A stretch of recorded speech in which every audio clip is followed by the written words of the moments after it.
Alors, dans la vidéo d'aujourd'hui, ça fait tellement longtemps, c'est vrai. Je vais vous montrer un petit peu qu'est-ce qui se passe là avec mes plantes. Puis on va papoter un petit peu, voilà.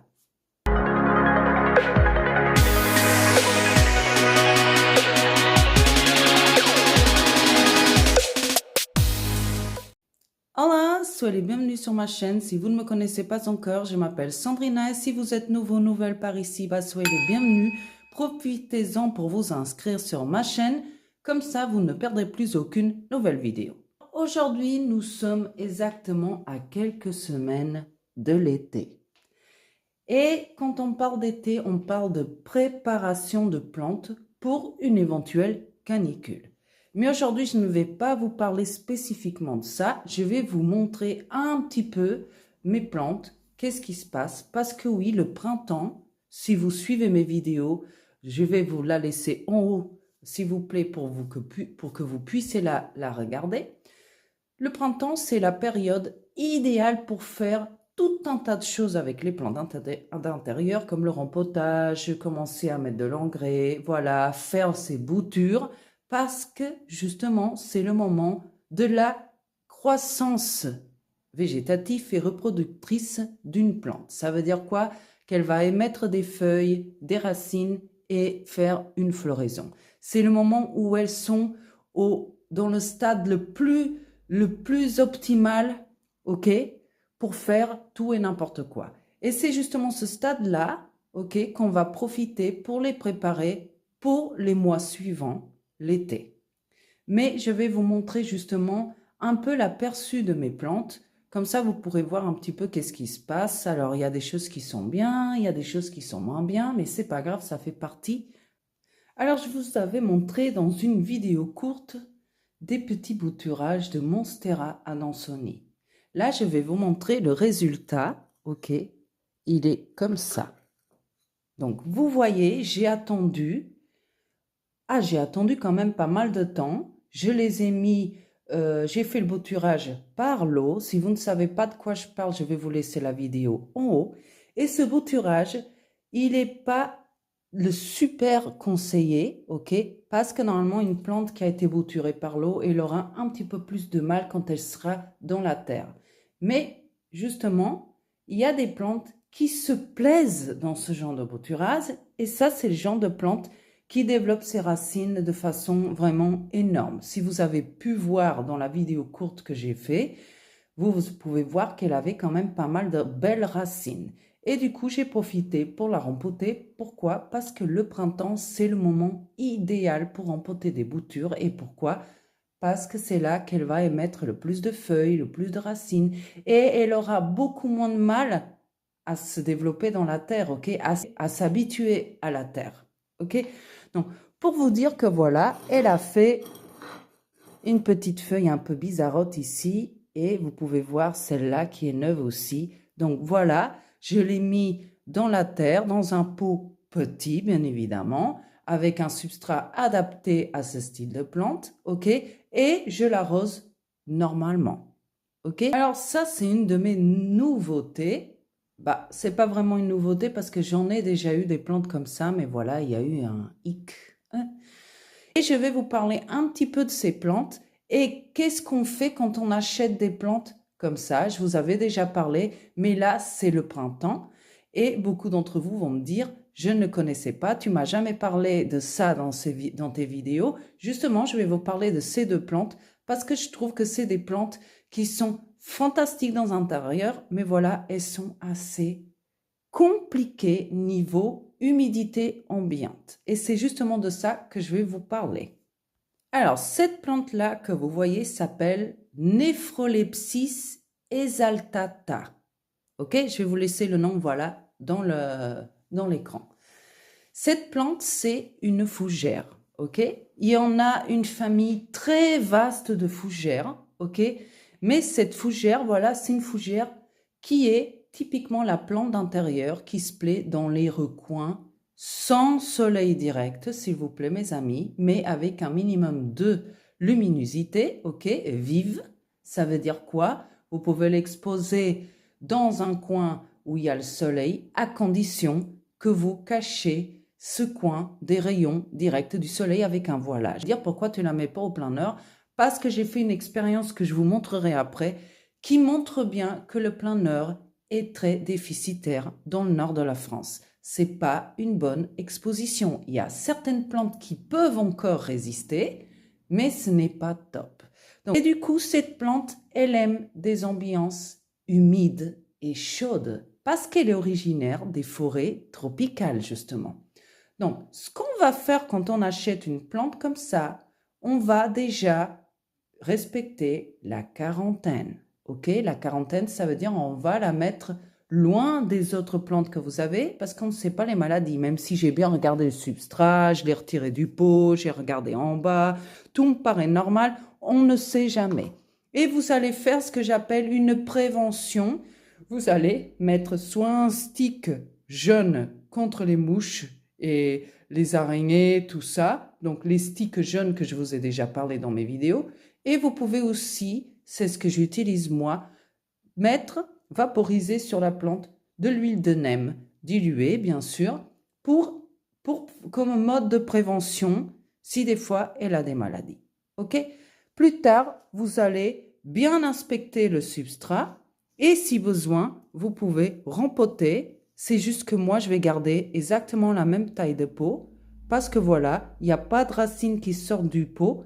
Et voilà, je trouve que c'est pas essentiel de changer tout de suite de pot. Là, vous êtes dans la famille de l'asparagus, dans ce cas Plumosus. J'ai déjà parlé de cette vidéo. Alors, c'est une plante qui est très fine, vous voyez, très aérienne. Et la façon dans laquelle elle fait une pousse, vous voyez, c'est ça. Ça, c'est une nouvelle pousse. Et normalement, c'est une plante qui est très fragile à tout ce qui est courant d'air et écart fort de température.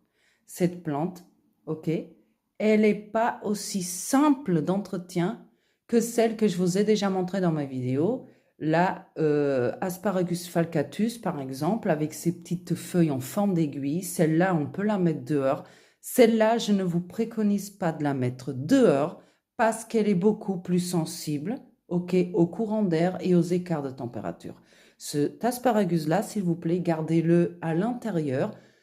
Cas contraire, si vous habitez dans le sud de la France où les températures sont bien plus clémentes, oui, à condition de la mettre à l'ombre dehors. Quand on parle de l'exposition à l'intérieur, on va mettre cette plante dans un endroit pareil, comme les fougères, loin des rayons directs du soleil, mais avec un minimum de lumière vive pour pouvoir émettre de belles feuilles comme ça. J'ai déjà eu cette plante, mais voilà, je me suis dit, je vais l'acheter à nouveau, je veux tester. Elle est assez complexe, je ne vais pas vous mentir. C'est une plante qui se plaît plus dans des environnements chauds et humides comme des terrariums, parce que cette plante, elle a tendance à perdre ses feuilles quand elle est mal entretenue. Quand elle a trop d'arrosage, elle va se mettre à perdre ses feuilles et à pourrir. Quand elle n'a pas assez d'humidité ambiante, elle va émettre des feuilles, vous voyez, sèches dans les bords et elle va finir par brûler et mourir. Donc, c'est une plante assez caractérielle, on va dire, et qui aime la chaleur. Une astuce, si vous partez cet été en vacances et que vous devrez la laisser toute seule et vous ne savez pas comment faire parce que vous n'avez pas encore l'habitude, c'est ce que moi-même je vais faire. Je vais mettre une cloche. Nina, c'est une plante qui se ressemble beaucoup. C'est pas pareil, attention, ce n'est pas de la même famille, mais ses soins, ils sont un peu comme ceux d'une orchidée. C'est pour ça que vous voyez ce vase un peu bizarre avec des trous parce qu'elle aime que ses racines soient très aérées, ok, très oxygénées, et elle vous donne des indices de manque d'eau quand ses feuilles se recroquevillent ou elles tombent comme ça. Et là, cette année, c'est la deuxième année que j'ai cette plante. Je l'ai achetée l'année dernière avec très peu d'espoir qu'elle me fasse une floraison parce que de toute façon, du peu que j'avais recherché même sur Internet avec des personnes qui ont la même plante et qui disent que bah, ça donnait rien, j'ai eu cette surprise avec le début d'une belle floraison. Vous voyez? Cela veut dire quoi, mes amis? Ce n'est pas impossible. C'est juste qu'une plante pour qu'elle puisse fleurir, il lui faut 3 choses essentielles que je vous ai déjà parlé dans mes vidéos.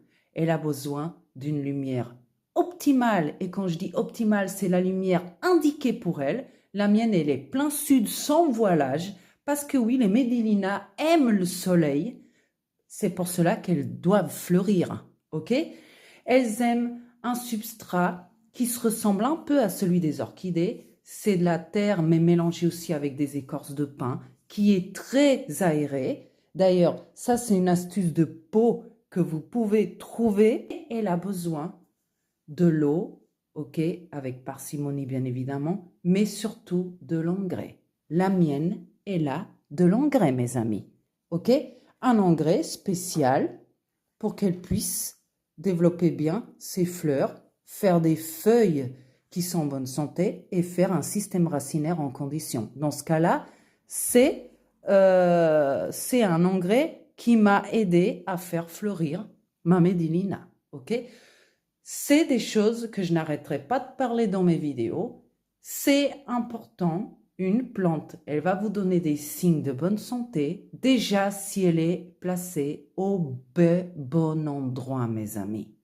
Une plante, si elle n'est pas placée au bon endroit, ça ne sert à rien l'engrais et ça ne sert à rien l'eau. Ok? Une plante, elle a besoin de lumière pour créer convenablement sa photosynthèse. Ok? Si elle n'est pas au bon emplacement, elle ne vous fera rien du tout. Donc, pensez que quand vous aurez acquéri une nouvelle plante, allez faire des recherches pour savoir où vous allez mettre votre plante d'intérieur, que ce soit dans le coin le plus adapté, parlant de luminosité, ok, de lumière, de soleil, de tout ce qu'il faut, parce que si elle n'a pas de lumière, elle ne va pas s'en sortir. Voilà, ça c'est le cas que je vous ai dit, d'une composition que j'ai fait avec 3 plantes qui sont typiquement des plantes qui aiment les situations sans soleil direct, et je les ai placées au plein heure. Regardez comment elles sont pas belles, ok? Elles peuvent paraître belles vues de loin, mais elles sont pas belles. Regardez que celle-là, ok, elle est ce qu'on appelle en train de monter dans le désespoir de trouver de la lumière. Ses feuilles sont toutes petites en sachant que là, elle a besoin d'être arrosée aussi, ok? Ces feuilles-là de la capillaire, vous voyez, elles sont sèches parce que ça, c'est un manque crucial d'humidité. Celle-là, ça va encore un petit peu, mais vous voyez que le plein nord, c'est une lumière très compliquée pour les plantes d'intérieur. Elles commencent à monter parce que ça veut dire qu'elles essayent de chercher plus de lumière. Ça, c'est un indicateur que les plantes vous donnent qui disent « S'il vous plaît, change-moi de place, j'aime pas cette lumière trop faible. » Et c'est ce que je vais faire. J'ai testé, ok mes amis, parce que être jardinier à la maison, c'est aussi essayer des choses et faire des échecs pour ne plus les répéter. Ok, j'ai voulu tester la capacité d'une plante à être dans un endroit qui n'est pas super lumineux. Parce que le plein nord, mes amis, il y a beaucoup de plein nord. Mais le plein nord dans le nord de la France, il est faible. Vous allez pouvoir mettre un spathiphyllum, mais il faut savoir que ce spathiphyllum, il va très mal fleurir. Ok?